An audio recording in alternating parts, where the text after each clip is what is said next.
Stories of devils and temptations never went out of fashion. Take the 1997 movie Devil's Advocate, nominated and awarded for Best Villain and Best Horror Film. Kevin Lomax, played by Keanu Reeves, is an ambitious young lawyer in Florida who's invited to join a major New York firm. The principal of the firm, John Milton, played by Al Pacino, turns out to be Satan, which led one critic to call the film an extended lawyer joke. Recognising Kevin's weaknesses, Satan tempts him to vanity, greed, lust, and more.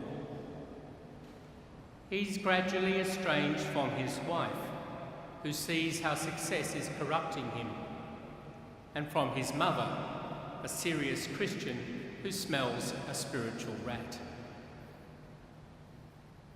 As he's drawn into this spider's web, he finds himself defending a wealthy man he knows is a murderer. But at the film's climax, Kevin rejects Satan, is returned to where the story begins, and given a second chance to do things differently. Back in more innocent Florida, Kevin now ditches a client he knows to be guilty, even at the risk of disbarment. This wins him the admiration of an idealistic journalist. The film ends, spoiler alert, with Kevin agreeing to let the reporter write a front-page story about his noble choice. Only then do we realise that the journo is just another incarnation of the devil. The news story, another temptation to vanity. This second and unexpected ending to the film highlights some important aspects of temptation, about which more later. The story of Jesus' temptations in the desert has been interpreted in many different ways down through the centuries. In his best-selling 12 Rules of Life, Canadian psychologist Jordan Peterson reads it as about the need to recognise the most malevolent forces or elements of human nature, to be personally accountable and to delay gratification. So the story on this account is about responsibility and self-denial, especially in the face of very powerful passions.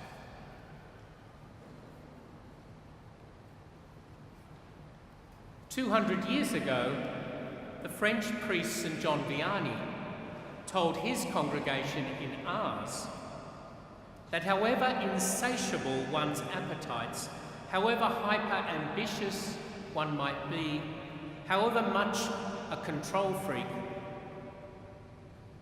we have a lovable Redeemer who was sorely tempted by the devil. Therefore, no matter how grave our temptations, we should know that God's grace is there to assure our victory. For him, the story was about grace and consolation in the face of the gravest temptations."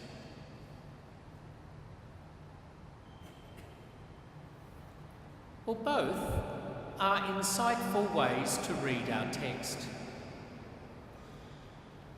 But the risk is that we'll think, those aren't my temptations.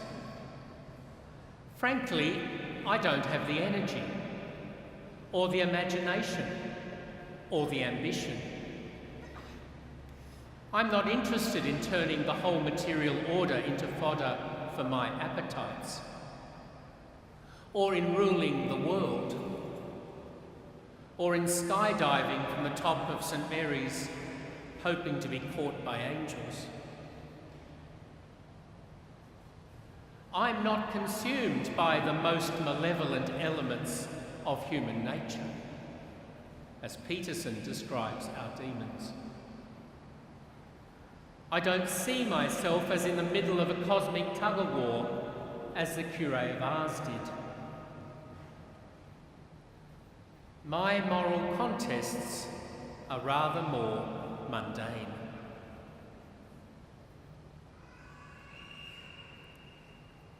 Watching our movie, however, we stand behind Kevin as he gives into one temptation to vanity after another, and only gradually realises where it's leading. We cheer when he finally breaks free, or so it seems. But the film tricks us.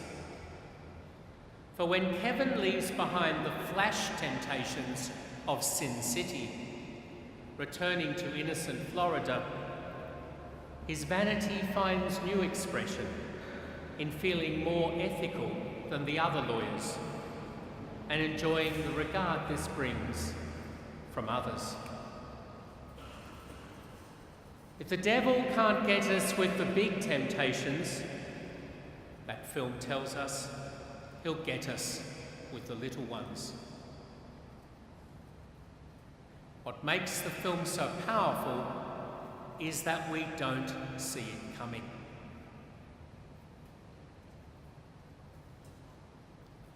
Pope Francis is very aware of the risk that in modernity we won't see it coming, because we don't take the devil or temptation seriously. He certainly does. He talks about both on a regular basis. He thinks it essential that we have the means to discern and the character to follow where God is leading rather than the other guy or our own self-interest. He follows St. Thomas Aquinas, via St. Ignatius of course, who said the temptations in the desert are archetypes, to use a very Peterson word, for all the enticements of life. The matter of all sins were included in these three temptations, Thomas writes, for behind every temptation to sin is some lust of the flesh, or desire for glory, or eagerness for power. We've all got some carnal desire gnawing at us. We all have someone out there whose regard we take too seriously,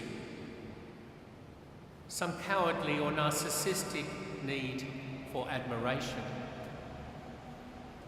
We all want our little bit of the world to be ordered our way. When we hear the story of Jesus' great temptations, we should realise they stand in for our rather more mundane ones.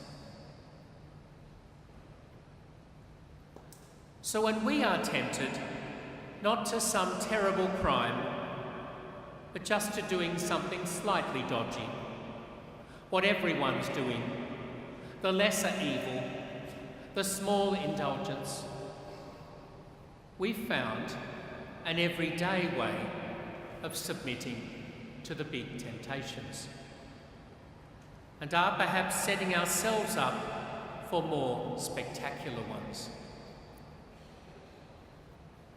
Harmless fun, like going on Tinder to laugh at other people's profiles, or delighting in some important person's downfall, or gossiping about someone else's failings.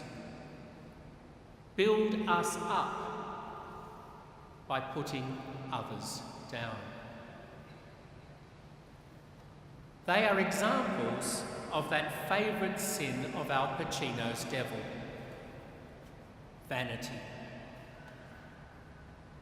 And when we think we've got our moral and spiritual life at last all under control, as Kevin did at the end, we are vulnerable to new kinds of pride. When we think we've overcome temptation, or have God and the devil, grace and nature all sewn up, we're cruising for a bruising.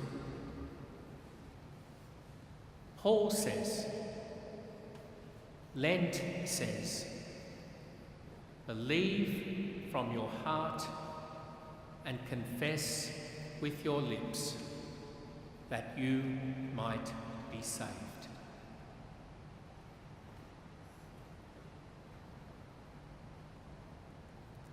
At the Catholic Institute of Sydney, seminarians, religious and lay people are prepared intellectually for lives of service.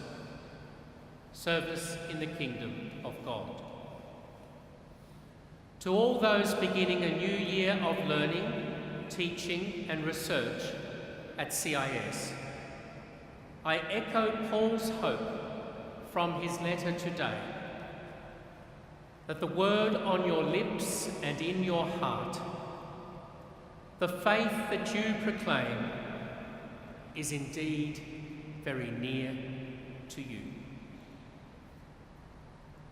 Drawing ever nearer to him in study and contemplation is a much easier and surer route to wisdom than through contest with Al Pacino's devil. Draw near to Christ, so you can give an account of that cosmic grandeur and mundane reality, that personal responsibility and self-denial, that grace and consolation told in our gospel story today.